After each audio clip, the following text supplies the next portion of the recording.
Chapter 19 The Night of Conspiracies.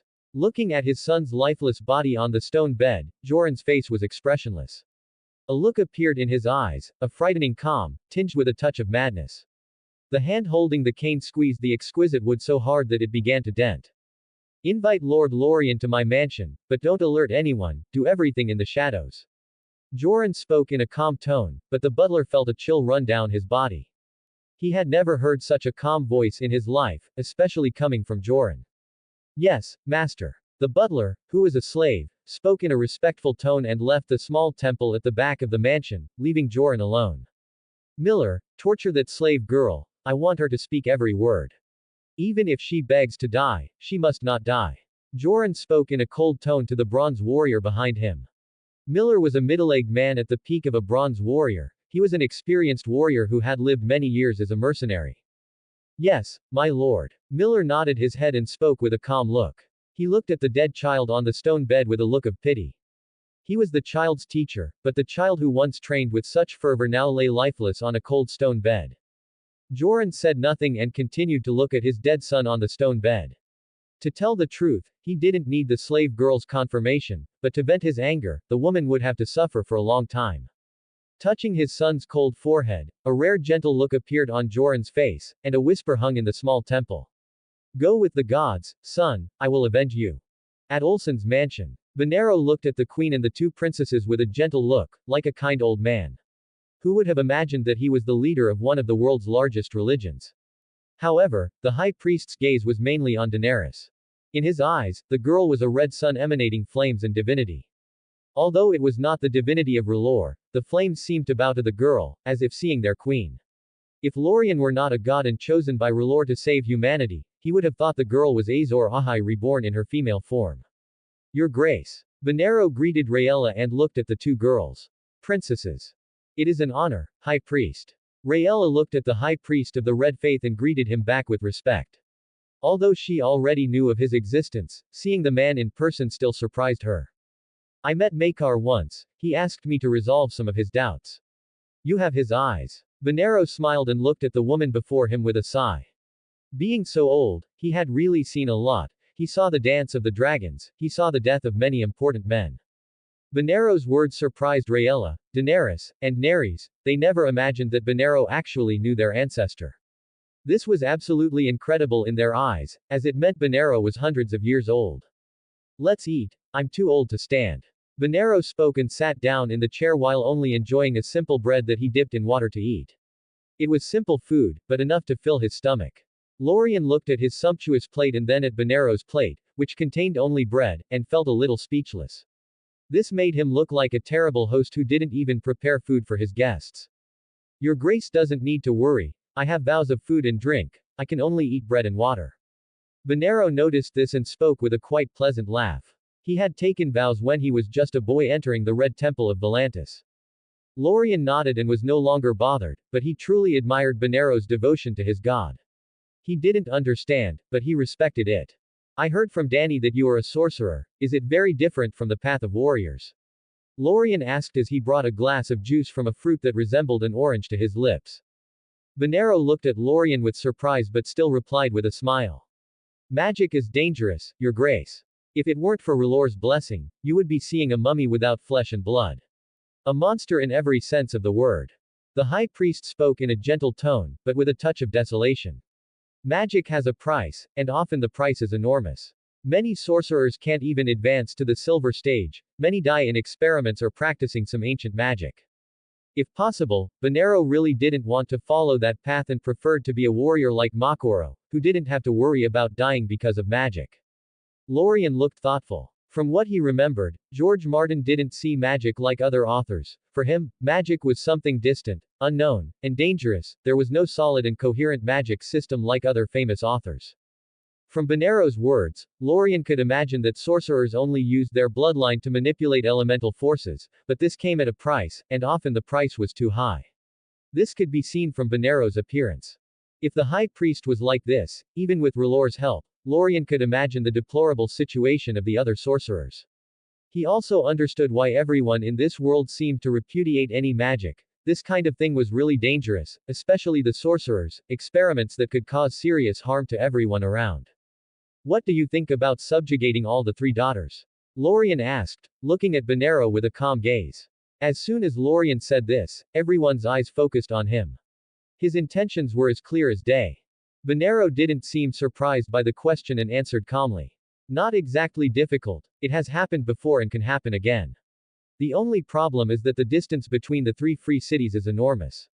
If there were some cities between the three cities, it could help a lot. Lorien nodded his head. As Bonero had said, the distance between the three cities was great, and without any city to connect the three main cities, trade between the cities became complicated. If Lorien wanted to make a truly solid kingdom, he had to build cities and roads. This was just the beginning, as he had to unite different ethnicities and cultures into one.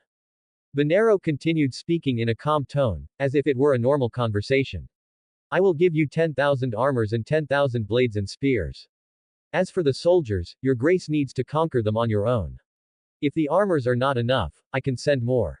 Bonero was confident in this, not only because the Red Religion had excellent blacksmiths but also because it had a long heritage. To avoid causing any fear in the free cities, the Red Religion only kept these weapons and armor for a moment of need.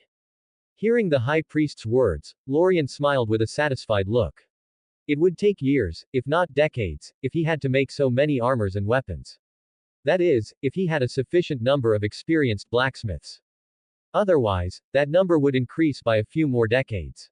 Forming a powerful army was not easy. It required many things, especially logistics, which is why Lorien agreed to be R'hllor's warrior, as it would save him a lot of effort and time. I will conquer Mur in a few months. I hope to use the temples in Li and Tirosh to bribe powerful families in those cities. Lorien said with a smile. He already had a solid plan to conquer the other two free cities. Just as Daenerys had said, the world was driven by interests. As long as he built a network of interests, he could control the cities with a certain ease. Although it wouldn't be strong control, he would still control the cities, and with time, he would strengthen his control over them. As I said, the Red Faith is at your disposal, Your Grace. Bonero spoke in a gentle and warm tone. The more Lorien took root in this world, the more relaxed he could be, as he was sure Lorien would protect this world to protect his own interests. Daenerys, Rhaella, and Nerys couldn't help but be curious about how Lorien convinced the Red Faith, which usually didn't interfere in politics, to get so involved to the point of sponsoring Lorien with all its might. However, they were intelligent women, so they didn't ask anything. Suddenly, while lunch was happening, Olsen appeared holding a letter. My lord, I received a letter. Olsen entered the hall with a respectful tone and handed a letter to Lorien. Looking at the letter, Lorien's lips curled into a smile. It seems someone wants revenge. He murmured with an increasingly calm look. Chapter 20 The Night of Conspiracies. Thank you for the reception, Magistrate. Lorien said in a calm tone, observing the man limping with a pale face. Joran looked older than he really was. A few strands of white hair appeared in his hair, showing how stressed he was at that moment. The honor is mine, Lord Lorien. Feeling some difficulty, Joran spoke in a calm and deep tone. He looked at the teenager with a solemn gaze. If before he wanted to befriend Lorien because of power, now he wanted to befriend him for revenge. Unfortunately, Joran could never have thought that the mastermind behind his assassination was standing before him, and he was receiving him with such respect. The slaves around placed the food and drinks on the table in complete silence. Lorien observed that many had frightened expressions, which was quite normal from what he heard about the cleanup Joran did in his mansion, eliminating anyone slightly involved with Doreno. My condolences, your son didn't deserve to die like this. Lorien said with a sigh, but he didn't really feel much. Being the son of Zeus, he learned that children must bear the sins of the father. It was unfair and totally irrational, but the gods didn't care about his thoughts. Joran nodded his head but didn't want to continue the subject. He could mourn his son's death alone. I'll be direct, Lord Lorien. I will make you a magistrate in exchange for you massacring the entire Tolis family. Lorien knew the price paid would be high, but hearing Joran's words, he finally understood what hatred could do to people. Even someone with a great thirst for power like Joran could give up his own power for revenge. How will I be a magistrate without a vote? Lorien asked with a genuinely confused tone. From what he knew, to maintain a facade of democracy, the free cities held votes to elect the magistrates.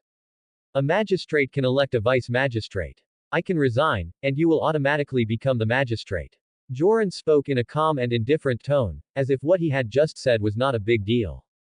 Lorien didn't know what to say about Myr's loose laws.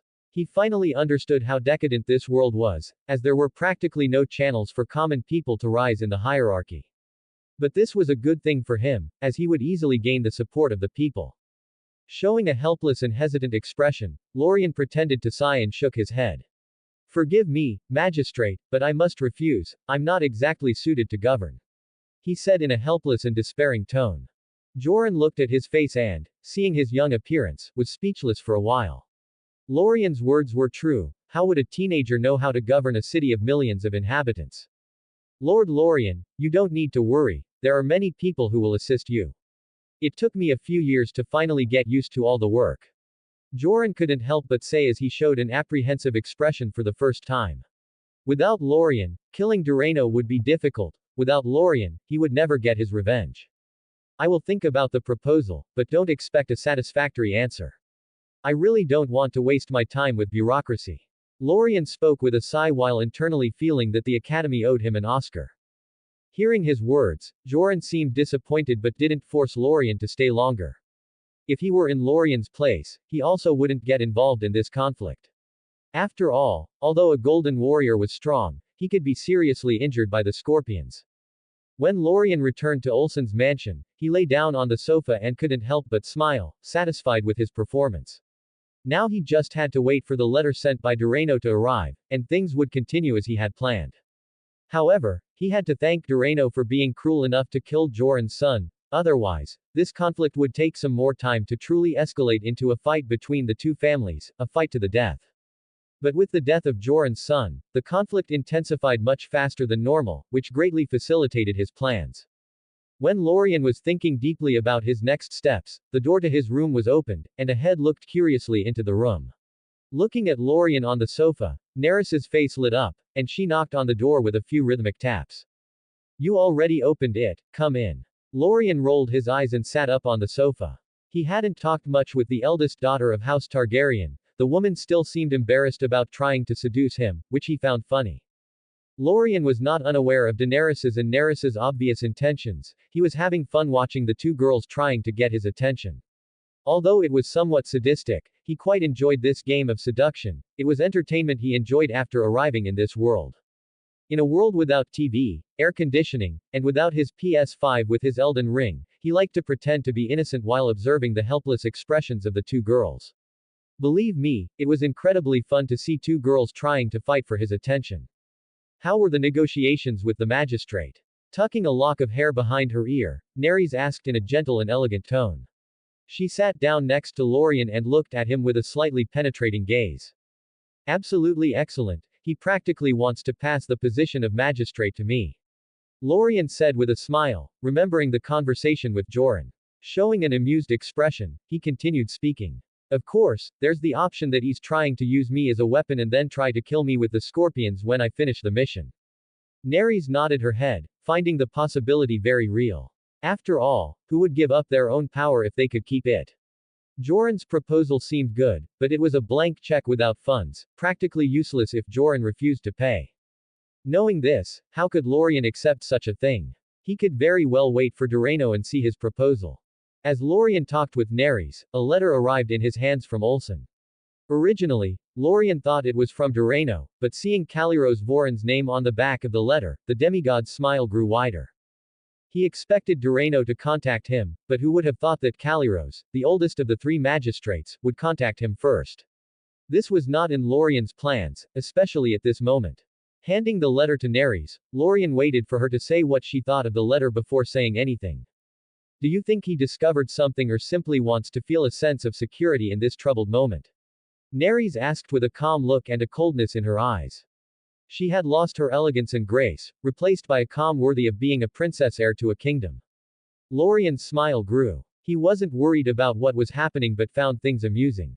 If he noticed something, he must be wanting to bend the knee to me or simply wants to blackmail me to control me. In either case, this old man's shrewdness is quite high. Lorien said with a smile, but there was a touch of amusement in his eyes. He could accept Caliros kneeling to him, but he definitely wasn't someone who accepted being blackmailed. Especially by an old insect with one foot in the grave. Nerys nodded her head. Looking at Lorien, who was still smiling, she spoke with a sigh. If you go to his mansion, be careful with poison, or if you see any holes in the wall, he might have installed scorpions in the room or the hall. Lorien smiled at Nerys and nodded his head. He really wouldn't trust a man who was a politician at 94 years old.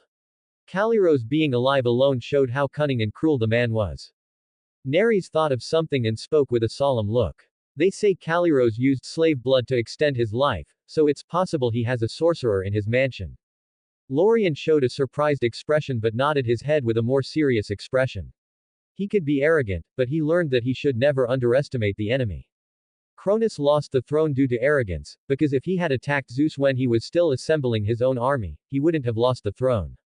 With such a clear example, Lorien never underestimated his enemies, despite liking to look at them with a touch of sarcasm. Chapter 21 The Night of Conspiracies. After receiving the letter from Magistrate Callirose, Lorien naturally did not refuse and, after saying goodbye to Nerys, headed towards the Vorin family mansion. He wanted to see how things would unfold at that moment. However, when Lorien actually met Callirose, he was speechless at what he was seeing. The demigod saw the old magistrate sitting on a stone bench in the garden surrounded by women. All these women were naked and were doing chores like watering the plants or simply talking to each other. Lorien had to admit, the old man really knew how to have fun, especially seeing that all the women were beautiful and young, some even too young. None seemed embarrassed by the arrival of a stranger. The magistrate knows how to enjoy his time, Lorien said, sitting on the stone bench in front of Callirose. As for shame, he was Greek. One could say he had no sense of modesty when it came to nudity. When you are old, you learn to appreciate beautiful things, Callirose said with a smile while stroking the beautiful buttocks of a mature woman. The woman did not seem bothered and even rubbed herself against the old and wrinkled body of the magistrate. Lorien truly admired these women. Not everyone could accept doing this kind of thing with an old man. If he were a woman, he would definitely vomit just at the idea of having sex with someone as ugly, old, and wrinkled as Callirose. So, I'd like to ask why you called me, Lorien asked with a smile. It's definitely not just to show off these beautiful ladies. Callirose's smile grew. Kissing the neck of the woman in his arms, he spoke in a calm tone. The fight between Doreno and Joran will only intensify. No one wants the two families to fight to the death, as it would create chaos, and the city's trade will be interrupted. I want them to kill each other, Lorien thought while showing a solemn expression and feigning a touch of concern. Yes, I want to receive my salary every month. I presume Joran or Doreno promised you many benefits, Callirose said with a deep smile. He looked at the teenager before him with a calm gaze. He had some doubts about what was happening, but he dismissed that possibility. It wasn't that it was impossible, but Lorien had just arrived in the city and simply didn't have a solid base to control the city. And even if it really was him, Callirose had no desire to interfere. Having lived for more than 9 decades, he only wanted to spend his last years in peace. As for what would happen to the city, that was not his problem. Unlike the Vhassel and Toles families, he created the Vorin family, rising from a mere thief to a powerful magistrate. He had no children or wives, so it mattered little what happened to Myr. But he also had to interfere a little, or things would simply get out of control, especially with Khal Drogo arriving. If the Khal was crazy enough to face Lorien, things would get complicated, and the city had to be united to face the possible threat of the Horse Lord. Only Joran, Doreno hasn't contacted me yet. Lorien didn't hide and spoke with a tone full of helplessness. Looking at Callirose, he continued speaking. But I think this fight is inevitable. Joran even wanted to give me the position of magistrate to kill the entire Toles family. Callirose's face became solemn for a moment before he let out a sigh. He just wanted to live his last years in peace. Was that too much to ask? But as Lorien had said, the death of Joran's son was something that made peace impossible. I only ask that you don't support either side. Looking at Lorien, the magistrate of Myr spoke in a solemn tone. Whichever side you choose, a massacre will happen on the other side. I know more than you, but you don't need to worry. My training is more important than governing a city. It seems extremely boring to sit behind a desk reading papers all day. Sounding like a young man who disdained wasting his precious time, Lorien spoke with a tone full of disgust. Callirose shook his head. Lorien was too young and still didn't understand the beauty of governing. The feeling of deciding the lives of millions of people was simply better than any sex. But it was precisely because Lorien was young that he put his suspicions aside. Lorien really didn't give any indication that he was after governing Mur, so his suspicions were unfounded. Callirose could only presume that Doreno was really impatient and wanted to kill Joran as quickly as possible, especially with Lorien's arrival, which changed the entire power structure of Mur. I appreciate your impartiality, Lord Lorien. Callirose said with a smile and pointed to a young slave girl, no more than 15 years old. Why don't you stay a little? This slave arrived a month ago, and I haven't had the opportunity to try her. Lorien felt a feeling of disgust that churned his stomach, which was rare, given that he had killed hundreds of people in his life. It was hypocritical to feel disgusted by this when he had taken the lives of hundreds of people, but humans were like that. They were hypocritical to the extreme. Despite the disgust he felt towards this disgusting old man, Lorien spoke with an amused smile. I must refuse, I have 2 dragons waiting for me at home. The Targaryen princesses. Showing a lustful smile, he looked at Lorien with a touch of envy. He would give half of his possessions just to spend the night with the 2 Targaryen sisters. Unfortunately, he knew it was impossible with Lorien in the way. He was no fool to antagonize a golden warrior for 2 pussies, even if they were royal pussies. The price was simply too high. Suppressing the urge to punch Callirose's disgusting face, Lorien said goodbye to the magistrate. He felt he would kill Callirose if he stayed a little longer. He didn't like the magistrate's lustful look when mentioning Daenerys and Nerys. Returning to Olsen's mansion, Lorien sat on the sofa with a cold expression. He had already declared Callirose's death. He really didn't like seeing that old man's expression when mentioning Daenerys and Nerys. You look like you're going to kill someone. Was the conversation with the magistrate bad? Hearing the voice next to him, Lorien realized that Nerys and Daenerys had appeared around him. This showed how focused he was, as he didn't even feel their presence. I'm really going to kill Callirose. Lorien didn't hide his murderous intention and spoke in a calm, yet quite cold tone. This made Nerys and Daenerys curious about the conversation. What happened? Daenerys asked with a curious tone. She wanted to know what Callirose said to displease Lorien so much that he wanted to kill the magistrate. He mentioned both of you with a lustful and disgusting expression. Lorien replied in a slightly colder tone. The more he thought about it, the more upset he became. Daenerys blinked once, twice, 3 times. She ignored that a disgusting old man was coveting her and focused her gaze on Lorien's expression. Seeing him like that, so cold and murderous, a thought occurred to her. Was Lorien jealous? Daenerys and Nerys looked at each other and saw the amused, yet happy look with a touch of tenderness. They were genuinely happy with Lorien's words. In their eyes, Lorien being angry at Callirose was adorable and incredibly attractive. Both princesses approached Lorien and practically forced their bodies against his. Kissing his cheek, Daenerys smiled happily and spoke in a gentle and happy tone. Thank you for protecting us. Nerys imitated her younger sister and laughed gracefully. Your jealousy is adorable, she said in an amused, but genuinely happy tone. Lorien looked at both princesses and rolled his eyes, but looking at his own actions, he really discovered that he was jealous and wanted to kill Callirose for coveting those he shouldn't have coveted. Women are dangerous. He had heard this from Hephaestus, but when it was his turn, he discovered it was true. However, he didn't think this was bad. It was more than natural to feel attracted to beautiful things, which Nerys and Daenerys were. Looking at both princesses, Lorien was not a man who liked to be passive. He was definitely not satisfied with a mere kiss on the cheek. Using his finger to adjust Nerys's position, Lorien advanced and tasted the princess's lips without any hesitation. Nerys was shocked by the sudden kiss, but she didn't back down and began to try to compete for dominance, but being inexperienced, she failed miserably. Sitting on Lorien's lap, she wrapped her arms around his neck and let him do whatever he wanted. Daenerys looked at the 2 people kissing with a touch of envy. She was obviously the first, but Nerys simply got the final prize before her. Don't ignore me, Daenerys said, poking Lorien's shoulder. Reluctantly pulling away from Nerys's incredibly delicious lips, Lorien looked at Daenerys and also kissed her back. However, unlike the kiss with Nerys, the kiss with Daenerys was chaste and gentle, with only the lips. Lorien felt quite satisfied to retaliate against these 2 princesses full of ulterior motives against him. Now go train, I have some things to do and make this city even more chaotic. Although he was reluctant to leave the embrace of both princesses, Lorien was a man determined to create a kingdom, and that could not be done without determination. Nerys and Daenerys were reluctant. They had just made a big breakthrough in their relationship, but they didn't insist. Work was more important than self-pleasure. Note: There will be sex scenes with Neres, but not with Daenerys. I know, hypocritical, after all, the protagonist killed hundreds of people. Sleeping with a teenager didn't seem like much compared to hundreds of human lives, but hypocrisy is a human thing. Chapter 22 The Battle of the Free City of Myr. What happened to you two? Rhaella looked at her two daughters, whose cheeks were red, and asked with a confused tone. Did they have a fever? But they were both bronze warriors, how could they be ill? Neres laughed and spoke in a gentle, yet sweet tone. We forgot that even young, a man is still a man.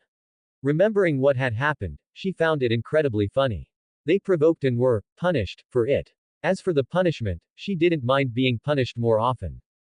Daenerys, who had only received a chaste kiss, rolled her eyes. She obviously provoked more but received a lesser punishment, which naturally left her dissatisfied with Lorien's blatant preference for Neres.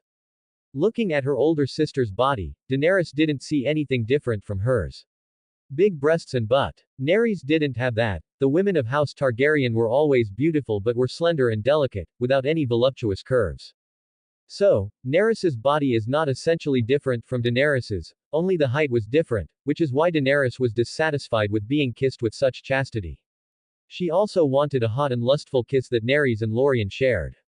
Rhaella looked at her daughters and understood what happened. She couldn't help but laugh seeing the expressions of both her daughters.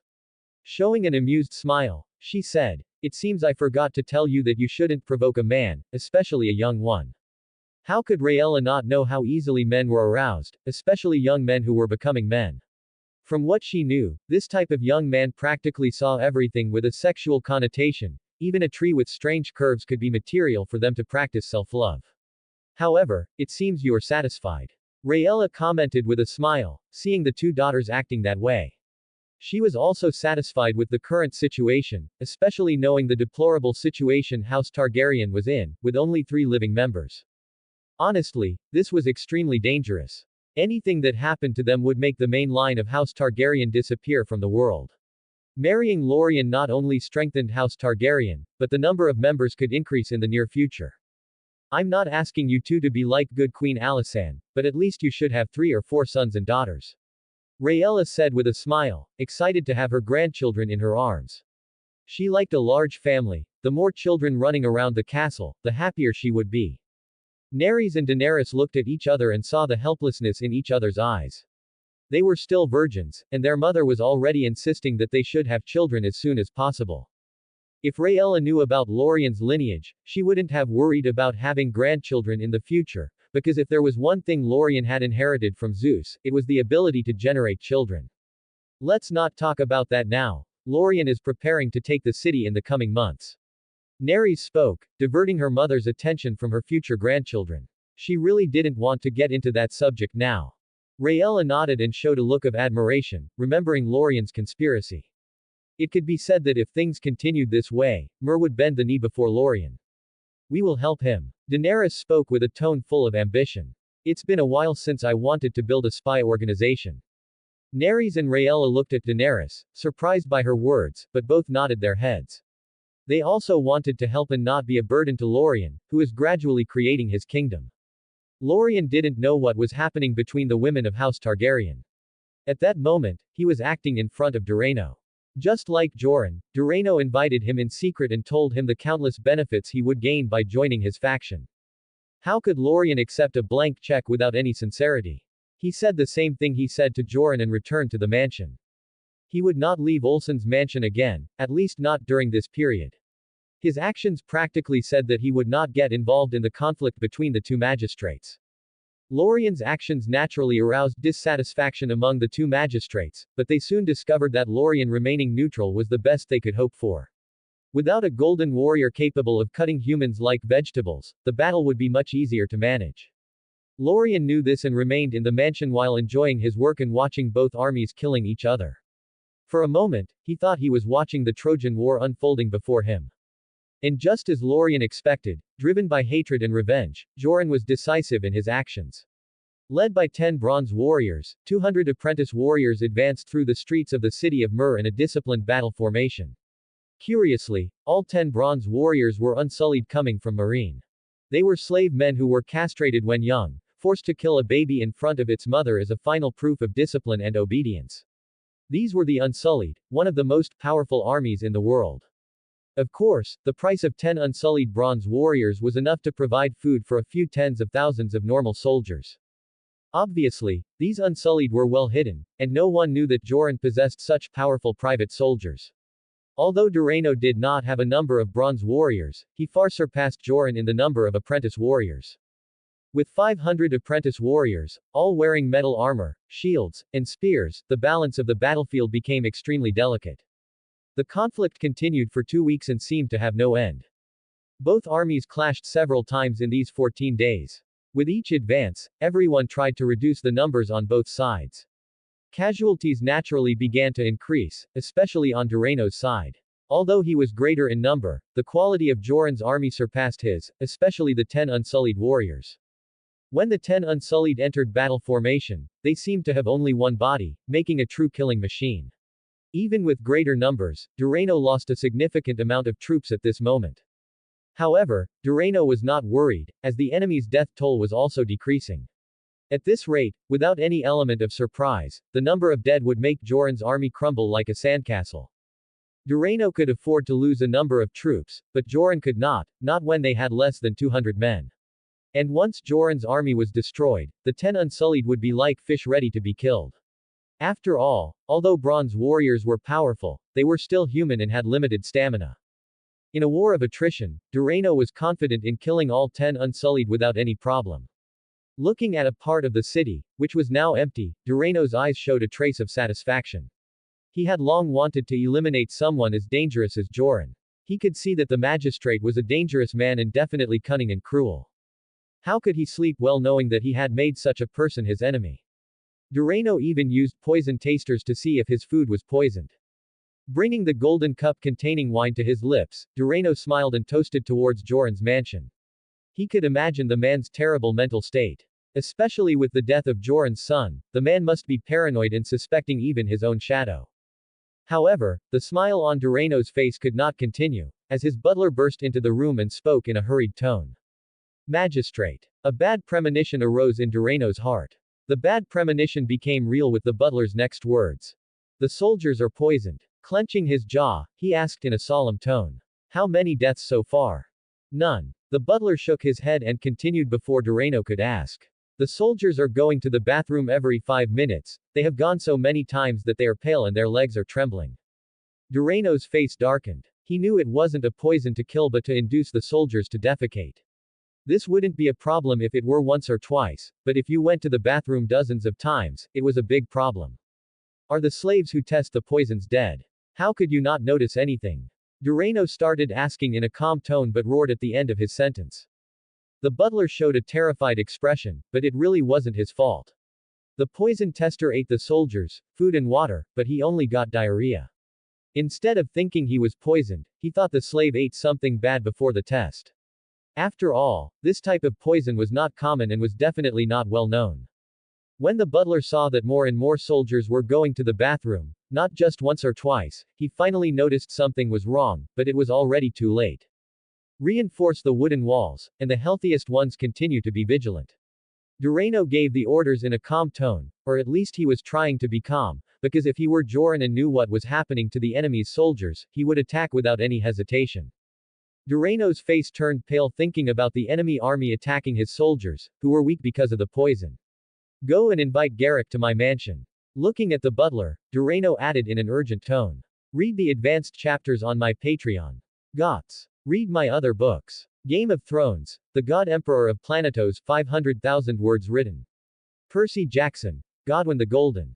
Game of Thrones, Son of Zeus. To be continued.